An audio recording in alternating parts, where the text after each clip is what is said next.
العظيم حسبنا الله ونعم الوكيل نعم المولى ونعم النصير الحمد لله رب العالمين بارك الخلائق أجمعين والصلاة والسلام على أشرف الأنبياء والمرسلين جد الحسن والحسين بالقاسم محمد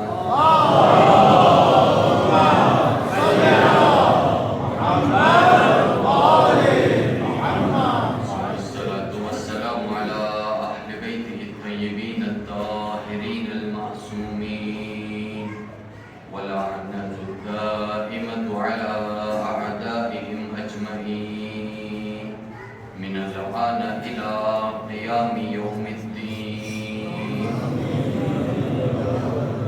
بسم الله الرحمن الرحيم رب اشرح لي صدري ويسر لي أمري واحلل عقدة من لساني يفقه قولي أما بعد فقد قال الله تبارك وتعالى في القرآن الكريم ألا بذكر الله تطمئن القلوب درود محمد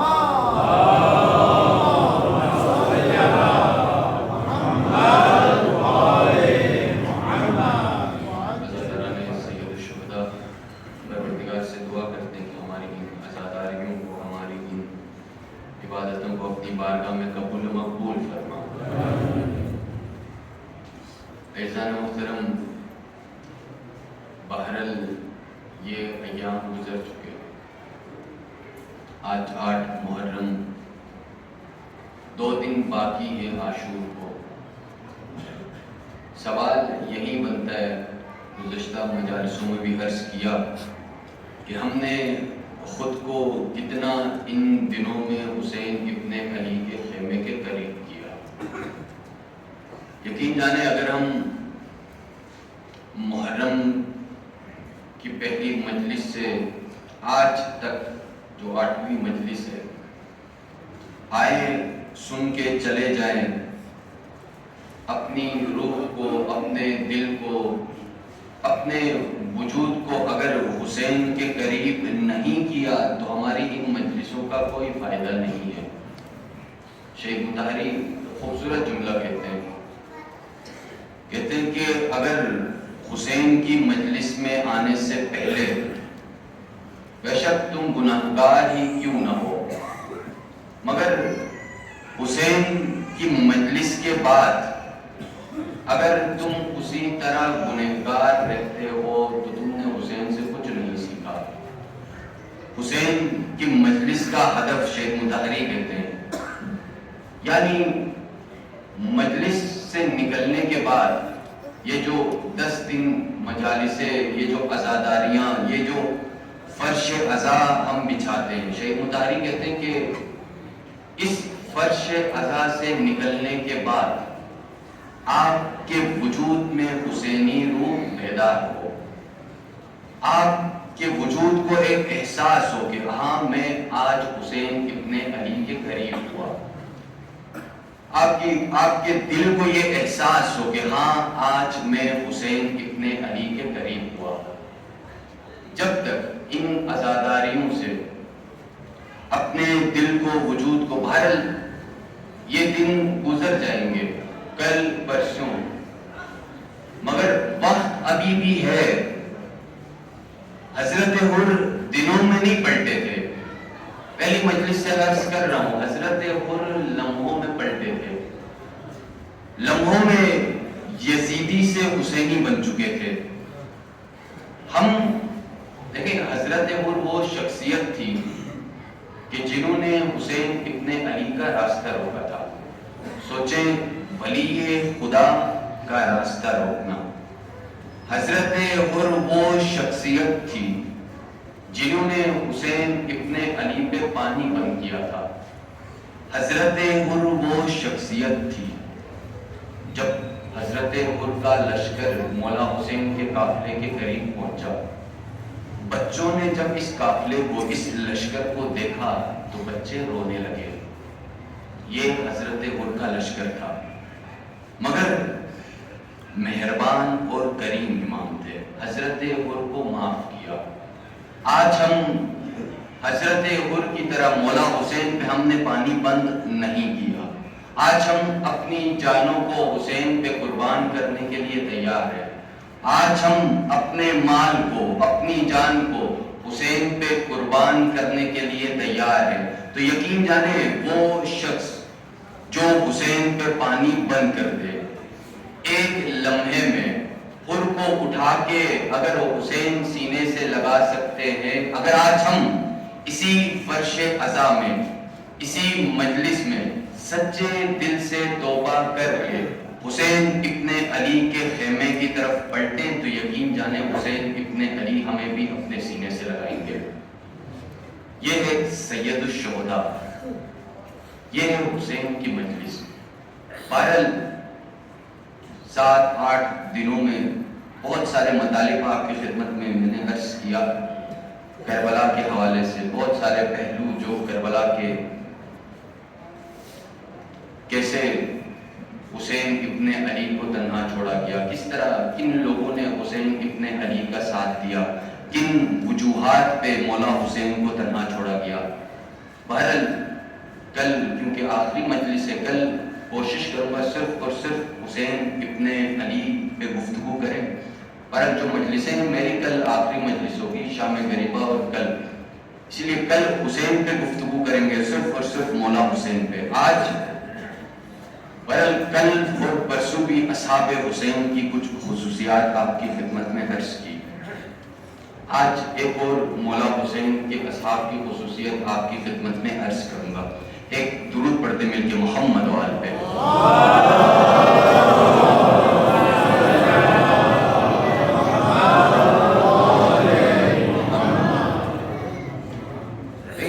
اصحاب حسین کی کچھ خصوصیات آپ کی خدمت میں عرض کی کہ مولا حسین کے اصحاب اپنے امام کے عاشق تھے، پہلی خصوصیت۔ دوسری خصوصیت، مولا حسین کے اصحاب کے دل پاک تھے، ان کا قلب، ان کا باطن، ان کا وجود پاک تھا۔ تیسری خصوصیت جو کل عرض کی، مولا حسین کے اصحاب بابصیرت تھے، حق اور باطل میں فرق کرنا جانتے تھے، صحیح اور غلط میں فرق کرنا جانتے تھے، سچ اور جھوٹ میں فرق کرنا جانتے تھے۔ چوتھی خصوصیت، اصحاب حسین دشمن شناس تھے، کل عرض کیا دشمن کو پہچانتے تھے۔ ابھی ہم بہت آسانی سے کہتے ہیں کہ مولا حسین حق پہ تھے، یزید باطل پہ تھا، مگر وہ زمانہ بڑا سخت تھا، زمانہ بڑا مشکل تھا۔ کل دشمن شناسی میں عرض کیا کہ حق کو باطل بنا کے، باطل کو حق بنا کے لوگوں کے سامنے پیش کیا جا رہا تھا، لوگوں کو سمجھ نہیں آ رہی تھی حق کس طرف ہے، باطل کس طرف ہے، لوگ نہیں سمجھ پا رہے تھے صحیح کس طرف ہے، غلط کس طرف ہے، لوگ نہیں سمجھ پا رہے تھے سچ کس طرف ہے، جھوٹ کس طرف ہے۔ وہاں پہ اگر توجہ یہاں پہ ہو، ان کو وہ بچے ہیں ان کو لانے تھے علم وغیرہ، وہاں پہ اصحاب حسین تھے جو بابصیرت تھے، جو بامعرفت تھے، شعور رکھتے تھے، حق اور باطل میں فرق کرنا جانتے تھے، اور جن لوگوں نے اس زمانے میں حق اور باطل میں فرق کرنا پہچانا، وہی لوگ تھے جو خون کے آخری قطرے تک حسین ابن علی کے ساتھ کھڑے تھے۔ آج بار آخری جو ایک خصوصیت، مولا حسین کے اصحاب کی ایک اور خصوصیت، مولا حسین کے اصحاب وفادار تھے، ان کے اندر وفا پائی جاتی تھی، اسی لیے مولا حسین نے کربلا میں کئی مقامات پہ کہا کہ میں نے اپنے اصحاب جیسے وفادار اصحاب کہیں نہیں دیکھے، بہت محبت کرتے تھے، وفا اتنی تھی کہ 72 72 شہداء سب نے اپنی گردنیں کٹائی جب تک 72 زندہ تھے. اصحاب حسین زندہ تھے. مولا حسین میدان کی طرف نہیں گئے. کیوں؟ کیونکہ اصحاب اتنے وفادار تھے کہ اصحاب کے ہوتے ہوئے کسی میں ہمت نہیں تھی حسین کی طرف نگاہ کرے. عباس کے ہوتے ہوئے کسی میں ہمت نہیں تھی حسین کی طرف نگاہ کرے. علی اکبر کے ہوتے ہوئے کسی میں ہمت نہیں تھی حسین کی طرف نگاہ کرے. حبیب کے ہوتے ہوئے کسی میں ہمت نہیں تھی حسین کی طرف نگاہ کرے. یہ وہ باوفا اصحاب تھے حسین کے جو خون کے آخری قطرے تک حسین کے ساتھ کھڑے رہے. دیکھیں ایک موضوع سے تھوڑا سا ہٹ کے مومن کی کچھ خصوصیات بیان کرتے مولا امیر. خود قرآن کی آیت بھی یہ پہلی خصوصیت جو مومن کی بیان کرتے ہیں. مومن وہ ہوتا ہے جو نماز کے وقت خشوع و خضوع کے ساتھ پروردگار کی بارگاہ میں جاتا ہے. اب ایک لمحے کے لیے موضوع سے باہر نکلے. پہلی خصوصیت مومن کی خشوع و خضوع کے ساتھ پروردگار کی بارگاہ میں جاتا ہے جب نماز کا وقت ہوتا ہے. مولا امیر خود جب وضو کرتے تھے نماز کے لیے کہتے چہرے کا رنگ تبدیل ہوتا تھا امیر المومنین کا. جب ایک صحابی نے پوچھا مولا آخر کیا وجہ ہے کہ جب آپ نماز کے لیے جاتے ہیں آپ جب وضو کرتے ہیں آپ کے چہرے کا رنگ تبدیل ہوتا ہے. مولا کائنات فرماتے کہ امانت کو پلٹانے کا وقت آیا ہے. یعنی نماز کو پروردگار کی بارگاہ میں پلٹانے کا وقت آیا ہے. علی نہیں جانتا کہ اس امانت کو صحیح طریقے سے پروردگار کی بارگاہ میں ادا کرے گا یا نہیں. یہ مولا کائنات کہتے ہیں کہ جب نماز کے لیے جا رہے تھے. علی کی نماز تو آپ سب جانتے ہیں, مولا امیر کی عبادتیں آپ سب جانتے ہیں. آج ہم اپنی نمازوں کو اٹھا کے دیکھیں. وہ امیر المؤمنین جن کے چہرے کا رنگ تبدیل ہوتا تھا, آج ہم اپنی نماز کو اٹھا کے تو دیکھیں. ہم اللہ اکبر کے بعد نماز کے علاوہ سب کچھ پڑھتے ہیں. یہ وسوسے, یہ جب انسان کا ذہن, انسان کا مائنڈ کنٹرول میں نہ ہو تو یہی شیطان وسوسے, خیال, جب فکر ایک جگہ فوکس نہ ہو, جیسے ہی اللہ اکبر کرتے ہیں آپ خود ہر کوئی اپنی نماز کو دیکھے. جب ظہر کی نماز ختم کرتے ہیں فوراً سے موبائل کا اٹھانا ہوتا ہے. اکثر میں نے خود دیکھا ہے, تبھی میں بتا رہا ہوں. باقی آپ کی نماز بہت اچھی ہوگی, میں اپنی بات کر رہا ہوں. جیسے ہی ظہر اور عصر کی نماز کے درمیان 5 منٹ کا وقفہ ملے فوراً موبائل کا اٹھانا. یہ کیا چیز ہے؟ یہ وہی شیطان ہے. یہ وہی آپ احساس کریں. جب تک انسان کے اندر احساس نہ ہو, اسی لیے علماء کہتے ہیں کہ جب نماز کے لیے جاؤ تو سوچو تمہارے سامنے کون کھڑا ہے. اور اس کی بہترین مثال, بہت خوبصورت مثال دیتے ہیں. سوچیں, آپ تصور کریں آپ کربلا میں ہو. تصور کریں, ایک لمحے کے لیے تصور کریں آپ کربلا میں ہیں. تصور کریں آپ کی نگاہوں کے سامنے حسین ابن علی کی زری ہو. خود ذات سید الشہداء نہیں, حسین ابن علی کی زری ہو. تو سوچیں اگر احساس میں انسان اتنا محو ہو جاتا ہے. آپ ایک دفعہ زیارت کو جائیں, دیکھیں ایک دفعہ جب نگاہ پڑتی ہے زری کی طرف انسان اپنے ہوش و حواس میں نہیں ہوتا. کیوں؟ کیونکہ حسین ابن علی کا عشق اس کے وجود میں اتنا ہوتا ہے. ایک نگاہ زری کی انسان اپنے آپ کو فنا کر دیتا ہے.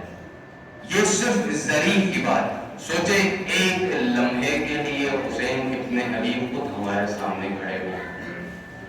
سوچے کیا سید الشہداء جب سامنے کھڑے ہوں تو ہم اپنے موبائل کو نکالیں گے؟ اسی لیے علماء کہتے ہیں کہ یہ سید الشہداء کا حرم, کہتے ہیں اسی لیے جب نماز کے لیے کھڑے ہو تو اپنے ذہن میں تصور کرنا تم سید الشہداء، تم حسین ابن علی کے خدا کے سامنے جا رہے ہو۔ کہتے ہیں حسین کے سامنے جب ہم اتنے محو ہو جاتے ہیں تو سوچیں حسین کا خدا کیسا ہوگا۔ اسی لیے اپنے دل کو سید الشہداء، یعنی ایک دفعہ اسی لیے تاکید کرتے ہیں علماء کے مختلف طریقوں سے، کہتے ہیں کہ نماز کے وقت وسواس اور خیال آتے ہیں، کہتے ہیں کہ جب بھی نماز کے لیے کھڑے ہو نیت سے پہلے ایک مرتبہ حسین ابن علی پہ سلام ضرور بھیجنا، دیکھنا تمہاری نماز خدا تک کیسے پہنچتی ہے۔ یہ پہلی مومن کی خصوصیت۔ دوسری خصوصیت، مومن کبھی بیہودہ گفتگو نہیں کرتا، مومن کبھی بیہودہ گفتگو نہیں کرتا۔ آج سوسائٹی کو اٹھا کے دیکھیں، یہ مولا امیر کا کلام ہے جو میں آپ کی خدمت میں عرض کر رہا ہوں۔ بہرحال مومن کبھی بیہودہ گفتگو نہیں کرتا۔ آج آپ اپنے سرکل کو اٹھا کے دیکھیں، آج دوست اگر ساتھ بیٹھے ہوں، کل بھی عرض کیا تھا، اپنی گفتگو کو اٹھا کے دیکھیں، ہماری گفتگو کیسی ہوتی ہے۔ معصوم کیا فرماتے ہیں؟ ہمارے لیے باعث زینت بنو، ہمارے لیے باعث رسوائی نہ بنو۔ یہ انسان کی گفتگو ہوتی ہے جس سے انسان پہچانا چاہتا ہے۔ اسی لیے مولا امیر کا خوبصورت جملہ، ایک مرتبہ نہج البلاغہ پڑھیں، انسان اپنی اس زبان کے پیچھے چھپا ہوا ہوتا ہے، جب زبان کھلتی ہے تو انسان کو پہچاننا شروع کر دیتا ہے۔ اس زبان کے پیچھے چھپے ہوئے ہم اپنی گفتگو کو ایسا بنائیں جیسے اہل البیت چاہتے ہیں۔ تیسری خصوصیت، مومن کبھی گناہ نہیں کرتا۔ پر مختصر کروں، چوتھی خصوصیت، موضوع کی طرف پلٹے، مومن جب بھی کبھی وعدہ کرتا ہے اپنے وعدے کو کبھی نہیں توڑتا۔ گفتگو اب پیش کی طرف پلٹے، مومن کی خصوصیات میں سے ایک خصوصیت، مومن اپنے وعدے کو کبھی نہیں توڑتا۔ اب کربلا کی طرف پلٹتے ہیں، کربلا میں آپ اٹھا کے دیکھیں، مومن نے بھی حسین ابن علی کے ساتھ وعدہ کیا تھا، منافق نے بھی حسین کے ساتھ وعدہ کیا تھا۔ اسی لیے مولا امیر معصوم فرماتے ہیں کہ مومن کبھی اپنے وعدے کو نہیں توڑتا اور منافق کبھی بھی اپنے وعدے پہ پورا نہیں اترتا۔ 18,000 حدود جب مکے میں مولا حسین کے پاس پہنچے کوفے سے، مولا نے پوچھا یہ خطوط کس کی طرف سے ہیں؟ قاصد نے کہا، مختلف نام تھے قبیلے کے جو بڑے بڑے تھے، کسی نے کہا یزید بن حارث، شبس بن ربی، عمرو ابن عاص، اسی طرح مختلف لوگ تھے، بڑے بڑے قبائل کے لوگ تھے جنہوں نے حسین ابن علی کو خط لکھے۔ مولا حسین نے خط کو کھولا، خط میں کیا لکھا تھا؟ مولا ہم قربانی کے لیے تیار ہیں، آپ کوفے کے لیے نکل پڑے۔ مولا ہمارے قبیلے تیار ہیں، مولا 10,000 کا لشکر تیار ہے، آپ کوفے کی طرف نکل پڑے۔ یہ وہ حالات تھے جب خطوط کو پڑھا، مولا حسین نے مسلم کو کوفے کی طرف بھیجا۔ اب یہ لوگ منافق تھے۔ عصر عاشور کربلا میں مولا حسین نے انہی منافقوں کو مخاطب کیا، کہا اے شبس بن ربی، اے یزید بن حارث، اے عمرو ابن عاص، کیا تم وہی لوگ نہیں تھے جنہوں نے حسین کو خط لکھا تھا؟ کیا تم وہی لوگ نہیں تھے جنہوں نے حسین کو دعوت دی تھی؟ یہ وہی لوگ تھے جنہوں نے حسین کو خط لکھا اور حسین ابن علی کو تنہا چھوڑا۔ اسی لیے کہتے ہیں منافق تھے۔ اب کربلا میں صرف منافق نہیں تھے، کربلا میں مومن بھی تھے۔ حبیب ابن مظاہر، سوچے 80 سال کا بوڑھا، میدان میں گیا عصر عاشور، رجس پڑھا، جب بھی جنگ کے لیے جاتے تھے رجس پڑھا کرتے تھے، میں فلاں، میرا بابا، میرا دادا فلاں. کہتے حبیب ابن مظاہر نے رجس نہیں پڑھا مگر ایک جملہ کہا. 30,000 کا لشکر اپنے سامنے تصور کرے اور ایک 80 سال کا بوڑھا حبیب ابن مظاہر کو تصور کرے. کہتے حبیب جب میدان میں گیا، لشکر عمر ابن سعد سے مخاطب ہوا، کہا اے لشکر عمر ابن سعد، تمہاری تعداد ہم سے زیادہ ہوگی، تمہارے پاس تلواریں ہم سے زیادہ ہوں گی، تمہارے پاس تیر ہم سے زیادہ ہوں گے، تمہارا لشکر ہم سے زیادہ ہوگا، مگر وفاداری میں تم ہمارا مقابلہ نہیں کر سکتے. وفاداری میں تم ہمارا مقابلہ نہیں کر سکتے. یہ اصحاب حسین تھے. وفا ان کے خون میں خون کے بری ہوئی تھی. اسی لیے یہ بہت خوبصورت واقعہ ہے. عمر بن جنادہ کربلا کے 11 سال کے جوان شہید، ایک 9 سال کا جوان حضرت قاسم تھا، ایک عمر بن جنادہ تھا. یہ اپنے ماں باپ کے ساتھ کربلا میں تھا. عصر عاشور اس کے والد مولا حسین سے اجازت مانگی، میدان میں گئے، شہید ہوئے. ماں بھی ساتھ تھی، باپ بھی ساتھ تھا. باپ پہلے میدان میں گیا، شہید ہوا. کچھ لمحے گزرے. کہتے عمر بن جنادہ سوچے 11 سال کا بچہ مولا حسین کی خدمت میں آیا، کہا مولا اجازت ہے کہ میں خود کو آپ پہ قربان کروں. مولا نے پہلے اجازت نہیں دی. مولا نے کہا تمہارے والد ابھی شہید ہوئے ہیں، تمہاری ماں تمہارا صدمہ نہیں دیکھ سکتی، مگر کربلا کی مائیں تھی، کربلا کے جوان تھے. کہا مولا مجھے میری ماں نے خود بھیجا ہے کہ میں خود کو حسین پہ قربان کروں. 11 سال کا بچہ. کہتے ہیں مولا حسین کی طرف سے اجازت ملی، میدان میں گیا. عرض کیا جب بھی میدان میں جاتے تھے اس زمانے میں جب جنگ ہوتی تھی رجس پڑھا کرتے تھے، جیسے امیر المومنین پڑھتے تھے، انا الذی سمتنی امی حیدرا، جیسے میری ماں نے میرا نام حیدر رکھا ہے. اسی طرح جو بھی بڑا شاہ سوار میدان میں جاتا تھا رجس پڑھتا تھا تاکہ اس کا روح ہو سامنے والے کے اوپر.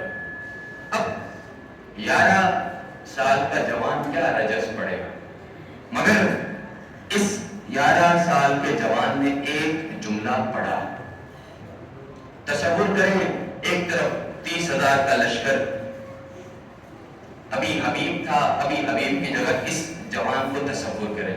11 سال کا جوان کہتے ہیں دشمن کے مقابلے میں کھڑا ہوا، گھوڑے پہ سوار تھا، زبان پہ صرف ایک جملہ تھا جس کو تاریخ نے ہمیشہ کے لیے ثبت کر لیا. کہتے ہیں دشمن کے مقابلے میں کھڑا ہوا، کہنے لگا امیر حسین ونعم الامیر. کہا میرا امام، میرا امیر حسین ہے، اور کیا ذات ہے حسین ابن علی کی، کیا ذات ہے سید الشہداء کی.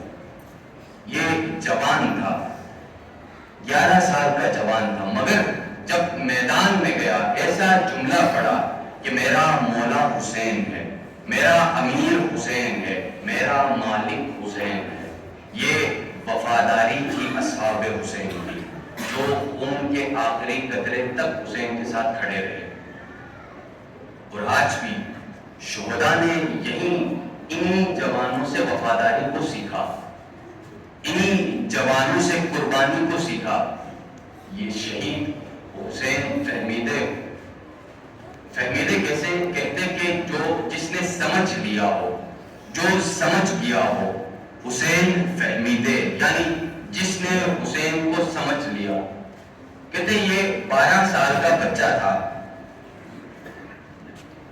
جب ایران عراق کی جنگ تھی تب جیسے یہاں پہ آئی ڈی کارڈ وغیرہ دیکھتے ہیں، 18 سال سے کم کے جوان بڑی مشکل سے جاتے تھے. پہلے آیا، کسی طرح اجازت مانگی، اس کو اجازت نہیں ملی. پھر اس نے کسی طریقے سے اپنا آئی ڈی کارڈ کسی طریقے سے بنوایا جس میں عمر تھوڑی سی بڑھا کے، کہتے آئی ڈی کارڈ لے کے گیا، اس کو اجازت ملی. مگر اس کی قربانی واقعا انسان ایک لمحے کے لیے سوچے. خرم شہر اگر کوئی بائی روڈ اگر عراق گیا ہو تو یہ ایران عراق کے راستے میں ایک شہر آتا ہے جس کو کہتے ہیں خرم شہر. ایک اس زمانے میں ایک پل تھا جو عراق کو ایران کے ساتھ جوڑتا تھا. کہتے ہیں کہ ایک ایسا لمحہ آیا، انہی کے دوست بیان کرتے ہیں، ایک ایسا لمحہ آیا کہ اسی پل سے مسلسل دشمن کی ٹینکیں ہمارے ایران میں داخل ہو رہی تھی. یہ ایک پل وسیلہ تھا عراق سے ایران میں داخل ہونے کے لیے. کہتے کہ ہم کچھ لوگ جمع ہوئے، ہمیں سمجھ نہیں آ رہی تھی ہم کس طریقے سے روکیں. تو وہاں ایک جوان بچہ اٹھا 11 سال کا. کہتے اپنے سینے پہ کچھ بم تھے ان کو باندھا. کسی نے اس سے سوال نہیں پوچھا کہ کیا کر رہے ہو، کسی نے نہیں پوچھا. کہتے سینے پہ باندھا، مسلسل سامنے سے ٹینک وغیرہ جو بھی تھا مسلسل دشمن پڑ رہے تھے آگے. کہتے کسی طریقے سے بابا پہلے گولی لگی بازو پہ. مگر انہی کے دوست جنہوں نے اپنی آنکھوں سے دیکھا ہے وہی بیان کرتے ہیں، بازو پہ گولی لگی مگر حسین رکا نہیں. کہتے کسی طریقے سے کوشش کی کہ اس پل کے بیچ تک پہنچے، اور کہتے ہیں کہ سیدہ کی دعا تھی. سوچے دشمن مسلسل سامنے سے آ رہا ہو. کہتے ہیں کہ یہ معجزے سے کم نہیں تھا، سیدہ کی دعا تھی. حسین کسی طریقے سے اس پل کے بیچ تک پہنچا اور خود کو تباہ کر دیا، خود کو فنا کر دیا، اپنے آپ کو بیچ میں پہنچ کے اپنے آپ کو اڑا دیا. اور جب یہ خبر امام خمینی تک پہنچی تو امام خمینی نے خوبصورت جملہ کہا ہاں واقعاً یہی فہمیدے تھا، یہی وہ حسین تھا جس نے اس حسین کو سمجھا تھا. جب حسین کو سمجھا جائے، جب حضرت قاسم کو سمجھا جائے تبھی انسان میں یہ قوت پیدا ہوتی ہے. آج اگر ہم اپنے آپ سے سوال کریں کیا ہم تیار ہیں اس طرح اپنے آپ کے اوپر اپنے اوپر بم کو باندھیں اور خود کو قربان کریں؟ یہ بہت بڑا سوال، سننے میں بڑا آسان لگے گا مگر سوال بڑا مشکل ہے. ہمت چاہیے انسان کو خود کو قربان کرنے کے لیے، ہمت چاہیے. اگر ہمت نہ ہو، کربلا یہی انسان کو درس دیتی ہے قربانی کا. اگر قربانی کی ہمت نہ ہو جوان میں تو یعنی اس نے حضرت علی اکبر کے صرف مصائب سنے ہیں، حضرت علی اکبر کی قربانی کو نہیں سمجھا. اسی لیے اپنے اندر یقین کو پیدا کریں، یقین کے ساتھ سید الشہداء کے خیمے کی طرف بڑھے. وجود میں کوئی شک و شبہ نہ ہو.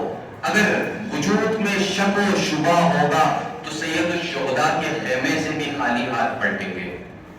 اسی لیے مولا کائنات کہتے کہ یقین ایمان کا ستون ہے، پلر جس کو ہم کہتے ہیں. مثلا ایک گھر اگر اس کی بنیاد مضبوط ہو، چاہے زلزلے ہوا جو بھی ہو، وہ گھر کبھی بھی نہیں گرے گا. اسی طرح اگر جس کا یقین مضبوط ہو اس کا ایمان کبھی بھی نہیں ڈگمگائے گا. یقین جتنا مضبوط ہوگا اتنا ہی ایمان بھی مضبوط ہوگا. اسی لیے وجود میں یقین کو رکھ کے سید الشہداء کے خیمے کی طرف بڑھے. قرۃ بن قیس کہتے کہ یہ عمر ابن سعد کا قاصد تھا، حبیب ابن مظاہر کے قبیلے کا تھا. 7 محرم کو عمر ابن سعد کی طرف سے ایک خط لے کے یہ شخص مولا حسین کے خیمے کے پاس آیا. جب حبیب کی نگاہ پڑی اس کی طرف، حبیب نے کہا قرۃ تو میرے قبیلے کا ہے، قرۃ تو جانتا ہے حسین حق پہ ہے یزید باطل پہ ہے، نواسہ رسول تو کس کے مقابلے میں کھڑا ہے؟ سوچے یہ قاصد تھا عمر ابن سعد کا. کہنے لگا حبیب مجھے سوچنے دو. مولا حسین کے خیمے میں داخل ہوا. سوچے ایک شخص حسین کے خیمے تک پہنچے. خیمے سے جب نکلا حبیب نے پھر سے پوچھا قرۃ حسین حق پہ ہے یزید باطل پہ ہے؟ کہنے لگا حبیب مجھے سمجھ نہیں آ رہی کہ حسین حق پہ ہے یا یزید حق پہ ہے. شک و شبہ میں تھا، وجود میں یقین نہیں تھا. حسین کے خیمے تک پہنچا مگر خالی ہاتھ پلٹا. کیوں؟ کیونکہ وجود میں یقین نہیں تھا. بہرحال کوشش کریں کہ آج جو محسوس ہو رہا ہے، کیونکہ بہرحال موضوعات کچھ ایسے ہوتے ہیں، کبھی کبھی انسان شوق سے سنتا ہے، نئے موضوعات ہوتے ہیں، کبھی کبھی موضوعات تھوڑے سے سخت ہوتے ہیں، انسان کو سوچنے میں مجبور کرتے ہیں. انسان تھوڑا سا کیا کہتے ہیں، انسان کی طبیعت میں ہے. ایک درود پڑھتے مل کے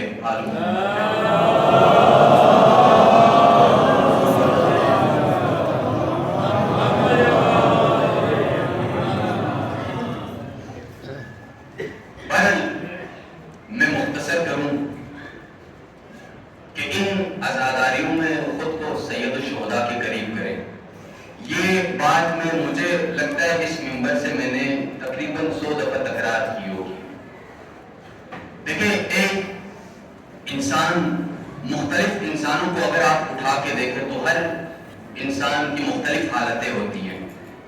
ایک رشد کی حالت میں ہوتا ہے، ایک رکود کی حالت میں ہوتا ہے اور ایک انحطاط کی حالت میں ہوتا ہے.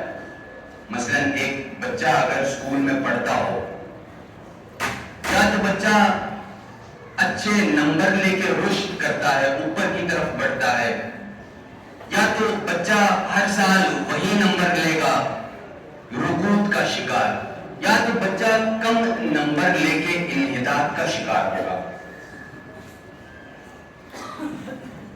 یہی کربلا تھی. آپ کو تینوں مثالوں کو دیکھنے کو ملے گا.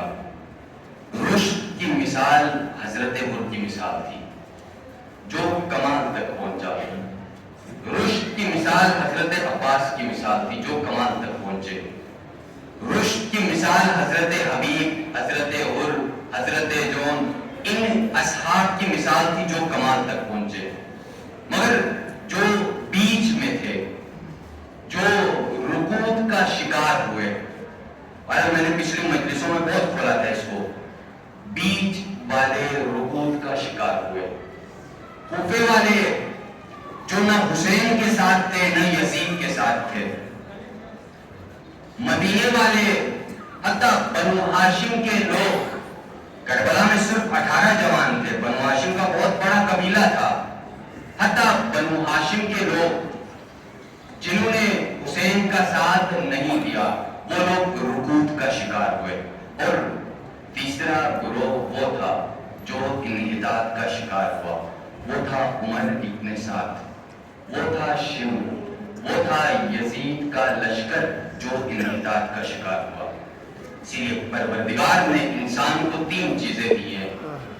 ایک بدن، یہ بدن خدا نے سب کو دیا ہے.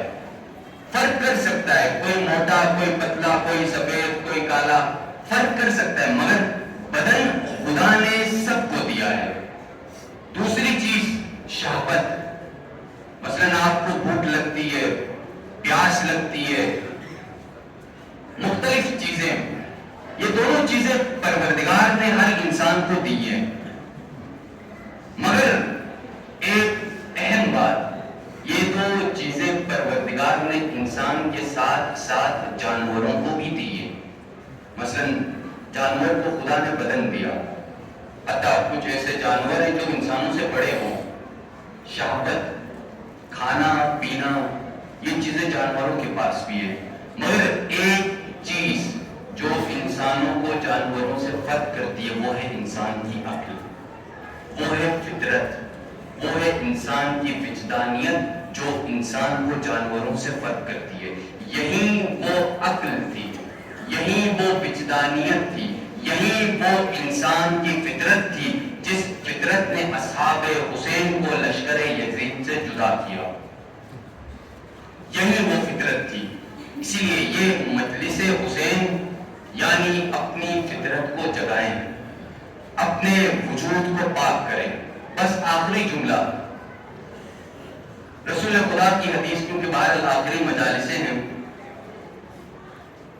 ان الحسین مصباح الہدی و سفینۃ النجات، حسین ہدایت کے چراغ اور نجات کی کشتی۔ کیوں مصباح الہدی کہا گیا حسین ابن علی کو؟ بہرحال میں نے اپنے موضوع کو سمیٹ لیا، آخری دو جملے آپ کی خدمت میں۔ کیوں حسین ابن علی کو مصباح الہدی کہا گیا؟ کہتے ہیں کہ عرب میں کچھ قبیلے ایسے ہوتے تھے جو صحراؤں میں رہتے تھے، ان قبیلوں کے جو خیمے ہوتے تھے، خیموں کے باہر ایک چراغ ہوتا تھا، اس چراغ کو مصباح الہدی کہتے تھے۔ کیوں؟ یہ لوگ صحراؤں میں خیمے لگاتے تھے، اگر کوئی قافلہ آئے، راستہ پٹک جائے تو وہ قافلہ اس چراغ کو دیکھتا تھا، چراغ کو دیکھ کے اپنا راستہ معلوم کرتا تھا، اسی لیے اس چراغ کو کہتے تھے مصباح الہدی۔ اور رسول خدا نے بھی حسین ابن علی کو مصباح الہدی کہا۔ آج اگر ہم ان دنیا کی رنگینیوں میں گم ہو جائیں، آج اگر ہم اپنی خواہشات میں گم ہو جائیں، آج اگر ہم ہمارا باطن پاک نہ ہو، دنیا کی لذتوں میں گم ہو جائے، تو پروردگار نے ایک ہدایت کا چراغ ہمارے لیے بھی رکھا ہے، اس ہدایت کے چراغ کو حسین ابن علی کہتے ہیں۔ یہی وہ حسین ہے کہ آج ہر انسان کی ضرورت ہے کہ اپنے آپ کو حسین کے قریب کرے۔ پروردگار سے دعا کرتے ہیں کہ ہمیں معرفت کے ساتھ، بصیرت کے ساتھ، حق کے ساتھ حسین ابن علی کے راستے پہ چلنے کی توفیق عطا فرمائے۔ ایک درود پڑھتے مل کے محمد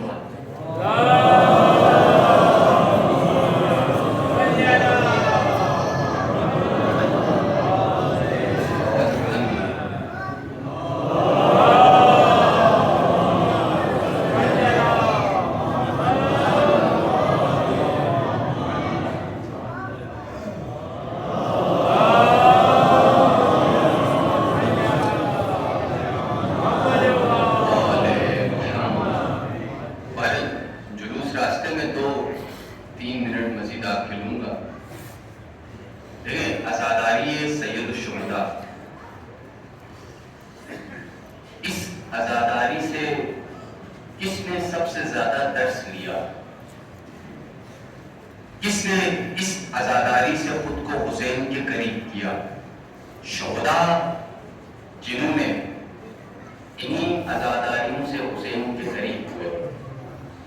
اپنی ان نگاہوں کی قدر کریں، اپنے آنسوؤں کی قدر کریں۔ یہ جو 8 دن گزرے ہیں،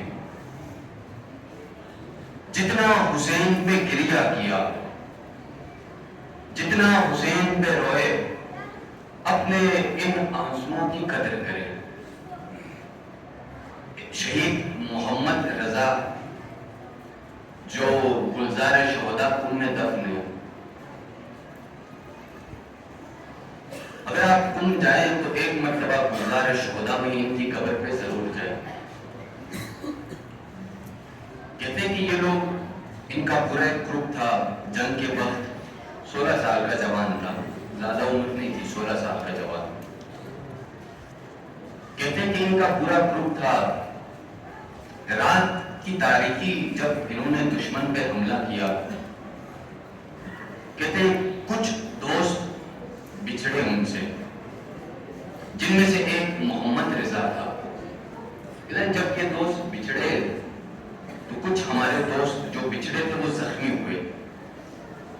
میں سے ایک محمد رضا بھی تھا. کہتے ہیں بدن سے نیچے زخمی تھا. رات کی تاریکی تھی. کچھ جو بڑے عہدیدار تھے انہوں نے کہا ابھی چلتے ہیں, جا کے ان شہداء کے بدن کو لے کے واپس آتے ہیں. مگر کچھ لوگ تھے وہاں پہ, انہوں نے کہا رات کی تاریکی, ہم صبح جائیں گے اپنے دوستوں کے بدن کو لے کے آئیں گے. کہتے ہیں صبح کا وقت جب ہوا ہم لوگ پہنچے, دیکھا کوئی نہیں تھا وہاں پہ. پتہ چلا کہ عراقیوں نے تقریباً 20 سے 25 افراد تھے, جن میں سے ایک خود محمد رضا تھا. کہتے کہ عراقیوں نے تقریباً 25 افراد سب کو گرفتار کر لیا. اب ان کے دوست جو ان کے ساتھ جیل میں تھے کہتے کہ 10 دن تک محمد رضا کو جیل میں اتنا مارا, کہتے 10 دن کے بعد شہید ہو گیا. اب جب حالات صدام کا زمانہ ختم ہوا, 16 سال گزرے, سامرا اور کاظمین کے درمیان ایک قبرستان تھا جس قبرستان میں محمد رضا کو دفن کیا گیا.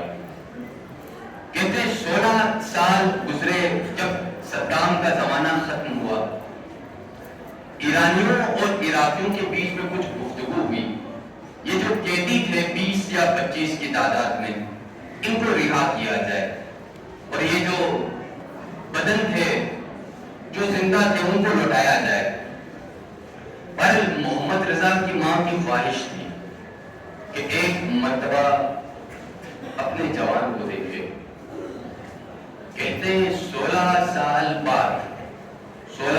بعد نبش قبر ہوا. قبر سے محمد رضا کی لاش کو نکالا گیا. کہتے ہیں 16 سال بعد بھی محمد رضا کا بدن سالم تھا. 16 سال بعد. کہتے ہیں عراقیوں نے کوشش کی, اگر آپ عراق گئے ہو, اس ریگستان, اس صحرا کو سوچے, گرمیوں کا زمانہ تھا, کوشش کی کسی طرح اس کے بدن کو آگ لگائے. بدن کو آگ لگائی, بدن کو کچھ نہ ہوا. کوشش کی بدن کو خراب کر دے, کیونکہ اگر بدن صحیح سلامت پہنچتا تو یہ معجزے سے کم نہیں تھا. کہا تیزاب ڈالتے, بدن کے اوپر تیزاب ڈالا گیا, مگر بدن کو کچھ نہ ہوا. کہتے ہیں آخر میں عراقیوں نے محمد رضا کی اس باڈی کو کسی طرح ایرانیوں کے حوالے کیا. اب یہ جو ان کے دوست تھے, ان کی ملاقات ہوتی ہے محمد رضا کی ماں سے. ان کے دوست کہتے ہیں کہ محمد رضا میں 3 خصوصیات تھی جن کی وجہ سے اس کے بدن کو فشار قبر, اس کی بدن کو آگ کا, اس کی بدن کو تیزاب کا کوئی اثر نہ ہوا. 3 خصوصیات تھی. پہلی خصوصیت, ہمیشہ باوضو رہتے تھے. اسی لیے کہتے ہیں کہ ہمیشہ باوضو رہا کرے. انسان پاک رہتا ہے, انسان کا وجود پاک ہوتا ہے. باوضو انسان اہل البیت کے قریب ہوتا ہے. اس کے دوست نے کہا محمد رضا میں دوسری خصوصیت, ہمیشہ زیارت عاشورہ کی تلاوت کرتے تھے. اس لیے علماء کہتے ہیں کہ حتی محرم میں 1 مرتبہ زیارت عاشورہ کی تلاوت ضرور کرنا. اور کہتے ہیں کہ تیسری خصوصیت محمد رضا میں, کہتے ہیں کہ جب بھی محمد رضا سید الشہداء کی مجلس میں بیٹھتا تھا, جب بھی مصائب ہوتے تھے, جو حسین پہ گریہ کرتا تھا, جو حسین پہ اشک بہاتا تھا, ان آنسوؤں کو, اس گریہ کو اپنے بدن پہ مس کیا کرتا تھا. یہ محبت تھی شہداء کی حسین سے, اپنے بدن پہ مس کیا کرتا تھا. یہ انہی آنسوؤں کا معجزہ ہے کہ 16 سال تک محمد رضا کے بدن کو کوئی فرق نہ پڑا, بدن صحیح و سالم تھا. یہ سید الشہداء سے محبت، یہ ہے حسین ابن علی سے محبت۔ آج ہمارا فرض بنتا ہے، کل آخری دن، پرسوں عاشور، نہیں پتا یہ توفیق دوبارہ ملے نہ ملے، نہیں پتا ہم حسین کی طرف دوبارہ پلٹ سکے یا نہ۔ اسی لیے آج اسی مجلس میں، اسی عزاداری میں، اسی فرش عذاب میں ایک دفعہ اپنے دل کو حسین کے قریب کرے۔ زمانے کے امام کو ایسے جوان چاہیے، جب تک باطن پاک نہ ہو کیسے زمانے کے امام کا ساتھ دے سکتے ہیں؟ جب تک وجود پاک نہ ہو کیسے زمانے کے امام کا ساتھ دے سکتے ہیں؟ حسین ابن علی کو عباس جیسا جوان چاہیے، عباس جیسا جوان۔ مولا حسین کو تعداد نہیں چاہیے، تعداد نہ، بے شک ہزاروں کا مجمع ہو کہیں پہ، مگر ایک شخص قربانی کے لیے تیار نہ ہو۔ حسین ابن علی مجموع کو نہیں دیکھتے، حسین ابن علی تعداد کو نہیں دیکھتے، حسین ابن علی عمر کو نہیں دیکھتے۔ اس دن بھی عرض کیا کہ حبیب بوڑھا تھا مگر خون کے آخری قطرے تک حسین کے ساتھ کھڑا رہا۔ حسین ابن علی کیفیت کو دیکھتے ہیں، حسین ابن علی کوانٹٹی کو نہیں دیکھتے، حسین ابن علی کوالٹی کو دیکھتے ہیں۔ حضرت یوسف کے 11 بھائی تھے، 11، وہی 11 بھائی تھے جنہوں نے یوسف کو کنویں میں ڈالا، وہی 11 بھائی تھے جنہوں نے یوسف کو تنہا چھوڑا، مگر ایک حسین کا بھائی تھا عباس۔ بس مصائب کے 2 جملے، ایک حسین کا بھائی تھا عباس جس نے خون کے آخری قطرے تک حسین کا ساتھ دیا۔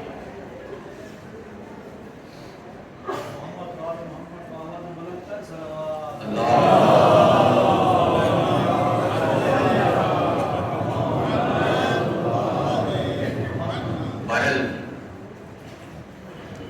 میں حضرت عباس کی کوشش کروں گا مصائب پورے پڑھوں، اگر مصائب نہ پڑھ پایا، کیونکہ میں جانتا ہوں ہر شخص ایک خاص محبت رکھتا ہے حضرت عباس سے،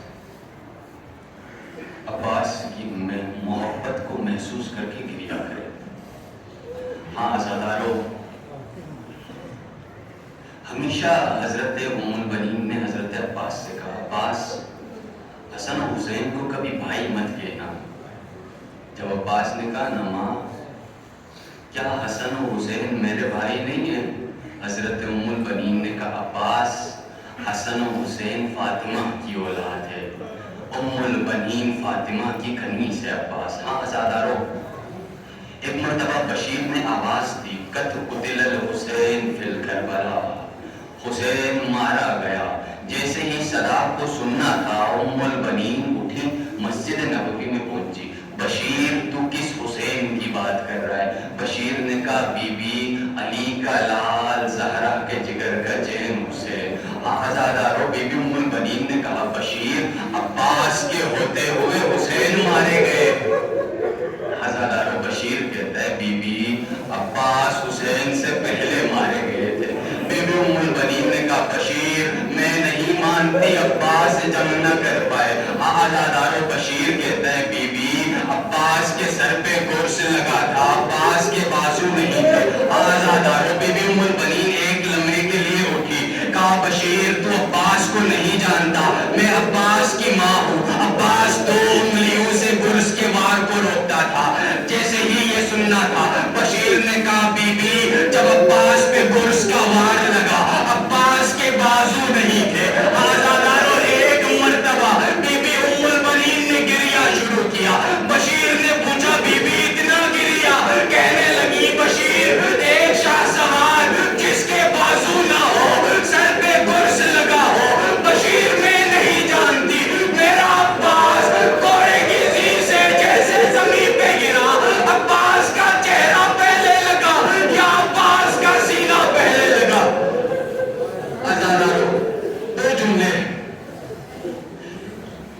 عصر عاشور کا وقت تھا، حضرت عباس مولا حسین کے پاس گئے، مولا اجازت ہے، اجازت نہ ملی، پھر سے گئے، اجازت نہ ملی، پھر سے گئے، مولا حسین نے کہا عباس تو میرے لشکر کا سپاہ سالار ہے۔ جیسے ہی سننا تھا عباس نے کہا مولا وہ لشکر کہاں ہے جس کا عباس سپاہ سالار ہو؟ آزاداروں اجازت نہ ملی۔ ایک مرتبہ حضرت عباس حضرت سکینہ کے خیمے کے قریب پہنچے، کیا دیکھتے ہیں 6 سالہ سکینہ مشکیزوں کو کبھی لبوں پہ رکھتی ہے، کبھی چہرے پہ رکھتی ہے، کیا پتا کوئی ٹھنڈک مل جائے۔ چچا عباس سے دیکھا نہ گیا، کہا سکینہ بابا سے کہو عباس کو اجازت دے۔ آزاداروں حضرت سکینہ کے ہاتھ میں مشکیزہ تھا، بابا کے پاس لے گیا، کہا بابا چچا کو اجازت دے پانی لائے۔ ایسی سفارش دی، حسین انکار نہ کر سکے، کہا عباس صرف پانی لے کے آنا۔ آزاداروں ایک ہاتھ میں علم کو لیا، ایک ہاتھ میں مشکیزے کو لیا، علی کا شیر تھا، فرات تک پہنچا، اتنا وفادار تھا عباس، پانی کو ہاتھ میں لیا مگر پانی نہ پیا، جانتے تھے حسین پیاسا ہے۔ آزاداروں ایک مرتبہ مشکیزے کو لیا، ایک ہاتھ میں علم تھا، عباس کا گھوڑا خیمے کی طرف نکلا، ایک مرتبہ علم لڑکھڑانے لگا، چھوٹے چھوٹے بچوں نے پوزوں کو زمین پہ رکھا، سکینہ